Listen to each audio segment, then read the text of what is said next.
For the record, I am the flesh and breathing man. All right. Well, I'm glad you're breathing. So, For the record, I wanted to make it known that I'm here on special appearance under threat, duress, and coercion. I need to know the jurisdiction this court is operating under. so have a seat. Do you understand? Yes or no? I do not understand. All right. Do you understand what it means to take a seat? I do understand. All right. So take a seat. If I don't come here, warrants will be placed, which I will be kidnapped and held hostage, and I do not want that. Mr. Casanova, in the human flesh, I'm going to stop you right there. And I want you to hear me clearly. All right. Today we're watching a unique courtroom moment as a self-proclaimed sovereign citizen faces off with Judge Boyd. But here's the twist. Judge Boyd takes a refreshingly different route from what we usually see. Instead of confrontation, she responds with calm, strategic kindness that completely shifts the tone. It's like she's playing 4D chess while the other side is still figuring out the board. Let me know your thoughts on her approach as we dive into this fascinating exchange. Let's jump in and watch how she handles it. So how's it going? It'll be better. All right. So my understanding, you want to represent yourself? All right. You're more than welcome to represent yourself. But here's the thing. Everybody says that they can be an attorney because all attorneys do is talk. That's what people think. But they don't realize there's a lot of knowledge, experience, and wisdom behind that. Absolutely. So if you want to have a jury trial where you represent yourself, you're more than welcome to do so. But once it's set for trial, it's going to trial and no one's going to be helping you. The state is not going to say, hey, we see that you really don't know the rules. So let me tell you this rule. They're not going to be doing that. My job is not going to be to help you with objections, help you with motions. That's 100% you. Do you understand? I do. And are we on the record? No, we're not on the record. What, you want to put something on the record? Oh, yes, definitely. Sure. All right. Court is calling 2024 CR 2974, State of Texas Vector versus Hector Casanova. Can I have parties announced for the record for the state? And are you Hector Casanova? No, for the record, I am the flesh and breathing man. I'm here on a special appearance to clarify any misunderstanding. I am not the legal fiction known as Hector J. Casanova that is on the information there. I just have a few questions to clarify some things. All right. So if you would like to clarify some things, then the person I need to speak to is the flesh and blood man known as Hector Casanova. Yes, I'm the flesh and blood man, Hector Casanova Jr. All right. So you are Hector Casanova, correct? I am Hector Casanova Jr., the flesh and breathing man. All right. Well, I'm glad you're breathing. So what did you want to place on the record? Well, first, I don't understand the charges that are being brought against me. Mhm. There are some clarifications I do want to. All right. So just 1 second before we get to that. Have you been given a copy of the indictment? No, I have not. All right. So we're going to get you a copy of the indictment. Just give me a moment. All right. Have a seat. We're going to come back on the record with this. All right. So we're back on the record in 2024 CR 2974, State versus Hector Casanova. All right, Mr. Casanova, here's the thing. And I want you to hear me clearly, right?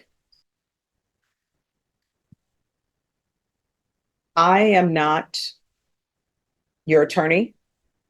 The document that has been given you is a copy of the indictment. I'm not to give you information about your indictment. That's the indictment. That's what we're here for. Right. So any questions that you would have about that indictment, you're going to have to answer those for yourself. Otherwise, the person who will be telling you about what the indictment means and what the numbers are, that will be an attorney. Do you understand? I do not understand. Oh, you don't understand? All right.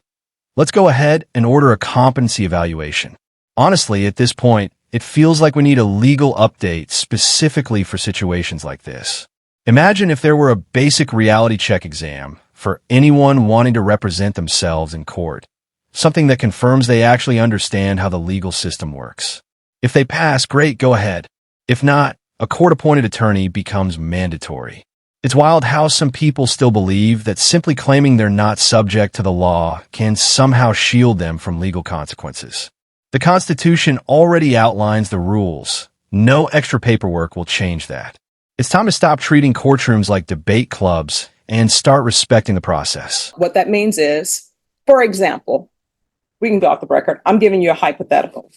All right. Let's say you needed surgery and you're in the middle of the wilderness. You need surgery. And you tell me and you tell the doctor, guess what? I'm performing this surgery on my own. I don't need you. I'm walking out of the hospital. I'm going to go in the desert. Now, maybe the doctor would try to stop you and do other things. But if you go in that desert by yourself, don't tell the doctor where you are. You take a scalpel out in the desert by yourself. You don't get to call the doctor and say, hey, I'm in the middle of the desert performing surgery. I'm going to be my own anesthesiologist. I'm doing all of this. How do you do this? Because they're not going to tell you. It's the same thing here. You're saying that you do not want to be represented by an attorney. You want to represent yourself. So that motion, that indictment, I'm not to tell you anything about what that indictment is. The state is not to tell you, oh, this is what this indictment means. This is the range of punishment. Those are things that you're supposed to do. Do you understand? I still don't understand. All right. So just have a seat. This is what's going to end up happening. You're going to have an attorney. That attorney is going to come over to the court right now. You're going to speak to that attorney. After you speak to that attorney, we're going to go forward. Ms. Ferguson, can you call managed assigned counsel and let them know that we need an attorney over here? And that attorney will talk to you. That attorney will tell you what that indictment means. That attorney will tell you the range of punishment. Do you understand? I still don't understand. All right. Well, I don't know how I can further make you understand. Are we on the record? Yeah. All right, Norma, get someone from managed assigned counsel here, please. All right, just have a seat and we're going to have an attorney come down. All right. I would like to ask some questions on the record, if I may, while I have your time here. Oh, no. Let me just tell you, you'll have my time till 5 o'clock because that's how long we're here. What is going to end up happening is an attorney from managed assigned counsel is going to come down. Do you understand? I do not understand because I don't feel like I am needing an attorney because I'm here to represent myself as the flesh and breathing man, Hector Casanova Jr. Let's see.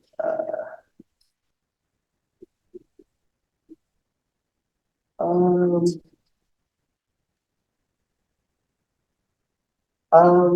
right. So let the record of the court show that I, Hector Casanova Just 1 Jr. second.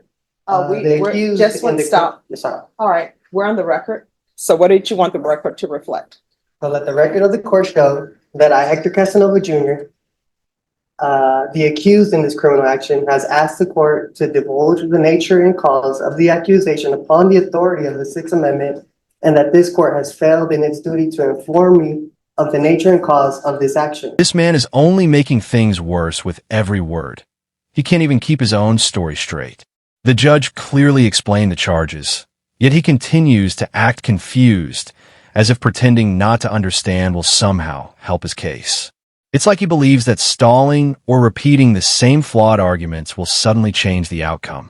But here's the thing, it's not working, and at this point, it feels more like a performance than a defense. The truth matters in court, and ignoring it doesn't make it disappear. Plus, let's not overlook the fact that making false statements under oath is perjury, which carries serious consequences. The judge laid everything out plainly, and his response? Denial and deflection. This isn't heading in a good direction for him. Furthermore, let me let the stop you. record also show. Mr. Casanova, let me ask you a question. Have you been given a copy of the indictment? I believe so, yeah. All right, so let the record reflect that Mr. Casanova has been given the copy of the indictment, and the copy of the indictment, it tells him what he is charged with. You may continue. Now, these charges, are they civil? Is this a civil charge or a criminal charge? All right, that is something that if you had an attorney to represent you, they would be able to tell you. What the court can tell you is that you are in a felony court, and this is a criminal court. Okay. So This being a criminal, let the record of the court show that the action against me is criminal action. My following question would be, the Constitution grants this court two types of criminal jurisdiction. Criminal jurisdiction under the common law and criminal jurisdiction under the admiralty or military tribunal. In which of these two jurisdictions does this court intend to try me? All right, so this is what is going to happen, Mr. Casanova. Someone from Managed Assigned Counsel is going to come over and you can speak with them or not speak with them. But the questions that you are asking the court are not, some of them are not in any shape, form, or fashion related to the fact that you're in a criminal district court. Do you understand? I do not understand. Okay. But I don't think you'll be violating your oath of office if you did your duty under the Constitution. I am not seeking legal advice. What I want to know is legal intent. Mhm. I have the right to appear as myself in my own person without a licensed attorney. In order to intelligently defend myself, I need to know the jurisdiction this court is operating under. Mhm. Let's see. So therefore, will you please answer the question so that way this court is properly identified? All right, you're in the 187 District Court. It's a criminal court. You're on the 4th floor. Thank you. This Constitution grants this court two types of criminal jurisdiction. Criminal jurisdiction under the common law and criminal jurisdiction under All right, I'm going admiralty or to military counsel. tribunal. I'm sorry, Mr. Casanova, in the human flesh. I'm going to stop you right there. What is going to end up happening, I want you to hear me clearly. An attorney is coming over for Managed Assigned Counsel, period.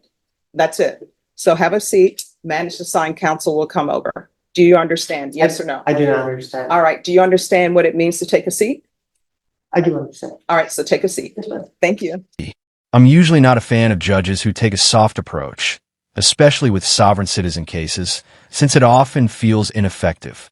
But Judge Boyd isn't soft. She's calm, collected, and incredibly strategic. Her composed style actually works perfectly here, and honestly, it might be the smartest way to handle situations like this. Raising your voice only fuels the chaos, but she stays sharp, listening carefully and responding with precision. You can tell she's fully in control, outthinking him at every turn. What makes it even more fascinating is that he doesn't seem to realize he's being completely outmaneuvered. It's subtle, it's smart, and it's pretty entertaining to watch. What do you think of her approach so far? Let's dive back on.